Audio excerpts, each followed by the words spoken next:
Existe um antigo provérbio que atravessou os séculos até os dias de hoje. Se quiser fazer Deus rir, conte a ele os seus planos.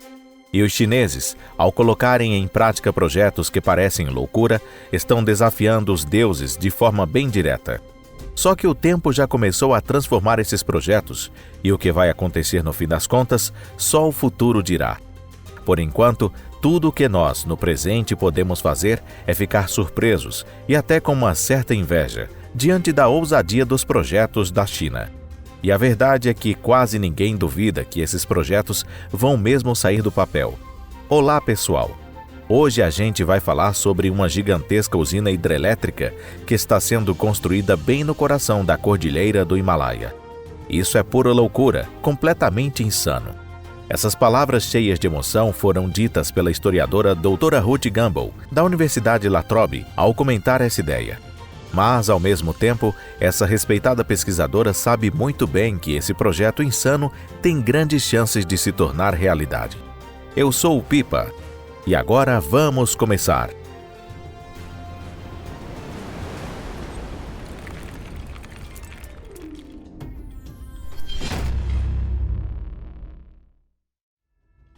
O Himalaia vem em socorro. Como é de conhecimento geral, a economia da China é a segunda maior do mundo, ficando atrás apenas dos Estados Unidos. Um dos fatores que ainda limitam o avanço do setor energético chinês é a sua forte dependência do carvão. É por isso que um dos principais objetivos estratégicos de longo prazo da China é substituir o carvão por fontes de energia renováveis e mais amigáveis ao meio ambiente.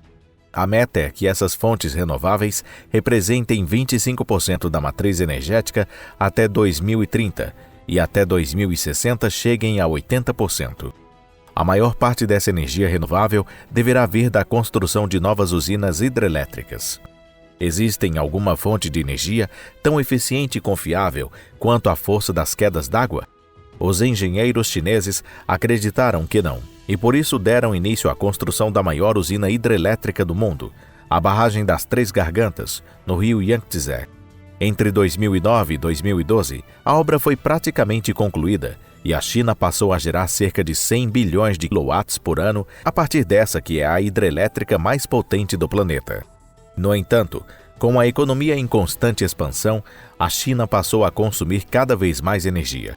Quando a construção da usina das Três Gargantas começou, em 1994, a expectativa era que ela atendesse a 10% da demanda energética do país. Mas quando a usina atingiu sua capacidade total em 2009, ela já conseguia suprir apenas 1,7% do consumo energético da China. Ainda assim, esse dado não é motivo de preocupação para o governo chinês. Afinal, a China conta com a maior cadeia montanhosa do mundo, o Himalaia, uma fonte praticamente inesgotável de energia. No Himalaia estão localizados os rios de maior altitude da Terra, alimentados pelos glaciares mais altos do planeta. Um dos principais é o rio Yarlung Tsangpo, considerado o rio mais alto do mundo, a ponto de ser apelidado de o Everest dos rios. Esse rio, o mais extenso do Tibete, corre por regiões elevadas e mais de 3.500 metros acima do nível do mar.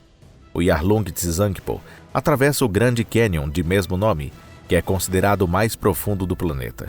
Curiosamente, como a região do Himalaia ainda é pouco explorada, muitos turistas e fãs de filmes de faroeste ainda acreditam que o maior canyon do mundo é o Grand Canyon, nos Estados Unidos. Só em 1994, quando uma expedição da Academia Chinesa de Ciências divulgou seus resultados, ficou claro que o famoso Canyon dos filmes era bem menor que o do Tibete. O estudo revelou que o Grande Canyon tibetano tem 504,6 km de extensão, 64 km a mais que o Grand Canyon, e chega a uma profundidade de 6.009 metros, mais do que o dobro do Canyon americano. Mas, do ponto de vista da engenharia hídrica, o principal trunfo do Canyon Yarlung Tsangpo está no desnível de altitude ao longo do rio.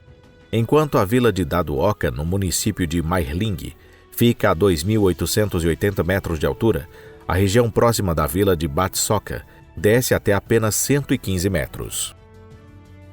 O maior projeto de usina hidrelétrica do mundo. É difícil até imaginar o tamanho da energia que pode ser gerada quando uma enorme quantidade de água despenca de uma altura superior a 2.000 metros. Mas os engenheiros chineses não só imaginaram essa energia, como também calcularam com precisão a sua potência. E foi com base nesses cálculos que começou o projeto de construção da maior usina hidrelétrica do planeta. A barragem dessa usina vai ficar no trecho inferior do rio Yarlung Tsangpo, numa área onde a diferença de altitude chega a incríveis 2.000 metros em apenas 50 quilômetros de distância. A força gerada por esse desnível deve produzir cerca de 300 bilhões de quilowatts-hora por ano. Isso é mais que 3 vezes a produção anual da usina das Três Gargantas, atualmente a maior hidrelétrica do mundo. No entanto, construir uma usina desse porte, como era de se esperar, está longe de ser barato. Segundo cálculos do Departamento de Recursos Hídricos de Chongqing, enquanto a barragem das Três Gargantas custou cerca de 34,8 bilhões de dólares, a nova usina do rio Yarlung Tsangpo deve custar algo em torno de 137 bilhões de dólares. Mesmo assim, o governo chinês já incluiu a construção dessa usina no 14º Plano Quinquenal do país. Como acontece com frequência na China, essa decisão só foi tomada depois de décadas de debates sobre o projeto. Um ponto curioso é que ainda se sabe muito pouco sobre os detalhes dessa gigantesca usina. A única informação confirmada até agora é que ela deve receber o nome de METOC. O projeto já está sendo conduzido pela Power Construction Corporation of China, uma estatal chinesa que pretende concluir a obra em 10 anos. Embora, considerando que a usina das Três Gargantas levou 20 anos para ser concluída, esse prazo pareça um tanto otimista. Não há dúvidas de que essa empresa tem dinheiro suficiente, mas a questão aqui vai muito além do financiamento. A impressão é de que a própria execução do projeto representa um desafio técnico extremamente difícil de superar. A escavação dos túneis. O maior desafio técnico desse projeto é, sem dúvida, a escavação dos túneis. Mas antes de falarmos disso, é preciso ter uma noção geral de como funciona o projeto. Primeiro, imagine uma curva acentuada no rio Yarlung Tsangpo, localizada perto do monte Nansha Barhua, que tem 7.620 metros de altitude. A barragem será construída na parte superior dessa curva.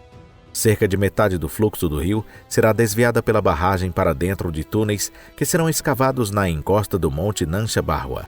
Esses túneis permitirão aproveitar um desnível de aproximadamente 2.000 metros. A água, ao entrar nos túneis, vai passar com uma força enorme pelas turbinas geradoras e, depois de sair, retornará ao leito do rio na parte inferior da curva. Ou seja, graças aos túneis, a água contorna a curva do rio e despenca diretamente de uma altitude de 3.000 metros até 800 metros. Claro que essa é apenas uma explicação bem simplificada. Na prática, o plano prevê escavar entre 4 e 6 túneis, cada um com cerca de 20 quilômetros de comprimento. As estimativas indicam que cerca de 2.000 metros cúbicos de água por segundo irão passar por esses túneis. Outro ponto difícil de imaginar é como esses túneis serão escavados, de fato. No momento, o número de máquinas tuneladoras existentes é bastante limitado. Uma dessas máquinas foi usada na escavação de um túnel subterrâneo em Seattle. Naquela ocasião, a tuneladora Bertha avançou 2,7 quilômetros ao longo de 4 anos. Esse ritmo é muito lento para um túnel mais longo. Nesse ritmo, escavar 20 quilômetros levaria mais de 30 anos. E ainda tem o desafio de transportar essa máquina gigantesca de 6.600 toneladas até uma altitude de 3.000 metros, por estradas bem difíceis.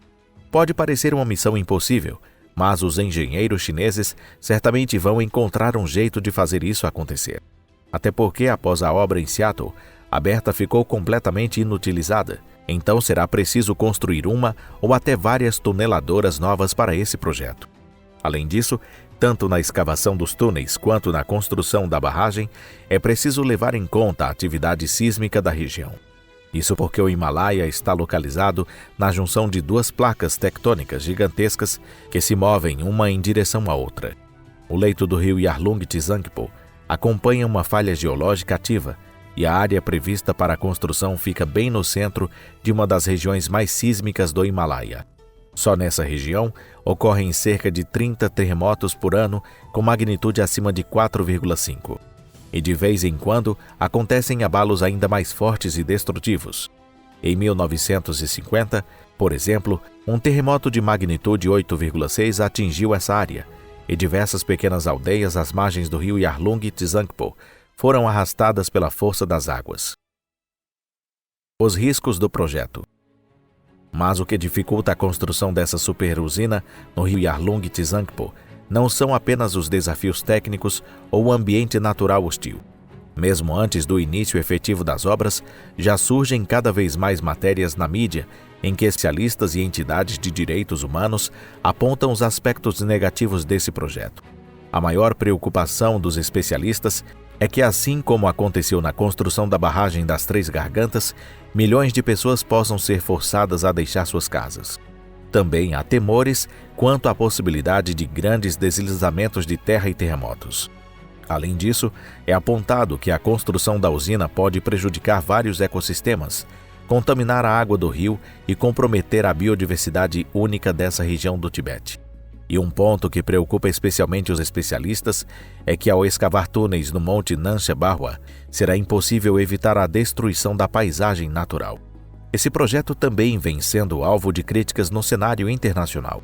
Isso porque o local onde será construída a usina fica numa área disputada entre China e Índia, e a Índia considera essa parte do Tibete como parte de seu território anexado. O que incomoda a Índia é o fato de a China estar construindo a barragem a poucos quilômetros da fronteira com o estado indiano de Arunachal Pradesh. Na verdade, o trecho inferior do rio Yarlung Tsangpo atravessa o território indiano, onde passa a ser chamado de rio Brahmaputra. Do lado indiano, acredita-se que a construção de uma barragem no trecho superior permitirá à China controlar o fornecimento de água à população indiana. Por isso, o governo da Índia anunciou que vai incluir no orçamento de 2025 a construção em série de 12 usinas hidrelétricas no trecho inferior do rio Brahmaputra, como resposta ao plano chinês. Como você viu, o objetivo da China não é simplesmente cavar o túnel mais longo do mundo. O país também não está tentando bater recordes mundiais, está apenas buscando resolver seu problema de autossuficiência energética. Para que a humanidade continue existindo, é essencial que, num futuro bem próximo, se abandone o uso de combustíveis fósseis à base de hidrocarbonetos e se adote energias renováveis. A China está apostando no fornecimento de energia por meio de hidrelétricas. Ao construir uma nova superusina bem no coração da cordilheira do Himalaia, o país poderá reduzir significativamente o uso de carvão e melhorar a qualidade de vida de milhões de pessoas. Será que esse plano vai dar certo? E que tipo de impacto ele poderá causar? Vamos continuar acompanhando os próximos capítulos. E claro, vamos voltar a falar sobre esse tema aqui no canal. Se você curtiu o vídeo de hoje, não esqueça de deixar o seu like e compartilhar com seus amigos. Muito obrigado por assistir até aqui. A gente se vê no próximo vídeo. Tchau!